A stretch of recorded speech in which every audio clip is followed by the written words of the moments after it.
encore une journée de merde qui commençait. Le jour n'était pas encore levé que la pluie semblait vouloir laver la ville de sa crasse nocturne, histoire de faire croire que l'aube se leverait sur un monde un peu moins dégueulasse. Et c'est pour cette vieille folle d'Éline Lusk qu'on m'avait arraché au bras de Morphée. J'y étais pas mal pourtant, avec ma gueule de bois à faire passer Pinocchio pour un vrai petit garçon.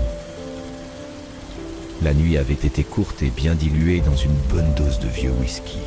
C'est pas que j'en avais besoin ou envie, mais plus pour oublier cette putain de douleur à la jambe. Et cette pluie qui ne fait qu'aggraver les choses. La vieille avait connu des jours meilleurs. Et au milieu de tout ce merdier, ce vieux livre que les inspecteurs ont trouvé près du corps. Mon arrivée interrompt leur lecture. Ils me filent le bouquin pour que j'y jette un œil. Qu'est-ce que c'est que ce bordel? Tout est là, dans le livre. Comment les Lusques ont bâti leur empire? Pétrole? Industrie? Intelligence artificielle, mais aussi ce qui n'est pas encore arrivé. Putain, tout ce qui a conduit au meurtre de la vieille est dans le livre.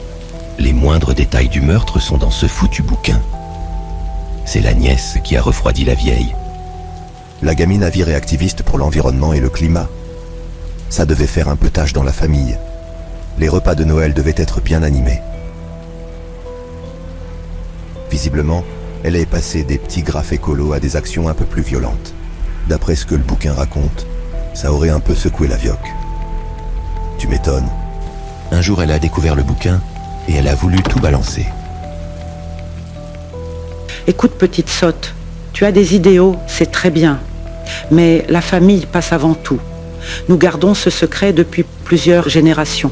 Comment crois-tu que tu peux te permettre la vie que tu mènes sans l'argent de la famille? Les deux sont totalement partis en vrille. Le livre raconte que la vieille a commencé à la menacer. La température a commencé à monter sévère entre les deux Lusques. Ça gueulait tellement que rien qu'en lisant le livre, tu t'imagines au milieu des flammes de l'enfer. Et là, c'est le drame. La gamine a chopé un surin et elle s'est fait la vieille.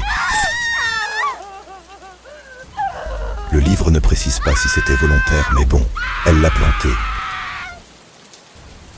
C'est con, elle avait l'air bien cette petite. Au moins cette enquête va pas m'occuper trop longtemps.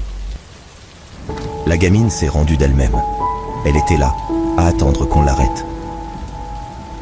J'avais juste à la remettre aux collègues pour qu'ils la déposent au poste. Et je pourrais retourner voir Morphée. Sale histoire tout ça. Est-ce que c'était mieux avant? J'en sais foutrement rien. Mais avec la seule Lusque pas trop mal câblée derrière les barreaux, ça ne pourrait pas être mieux après de toute façon. Vraiment mal barré cette journée.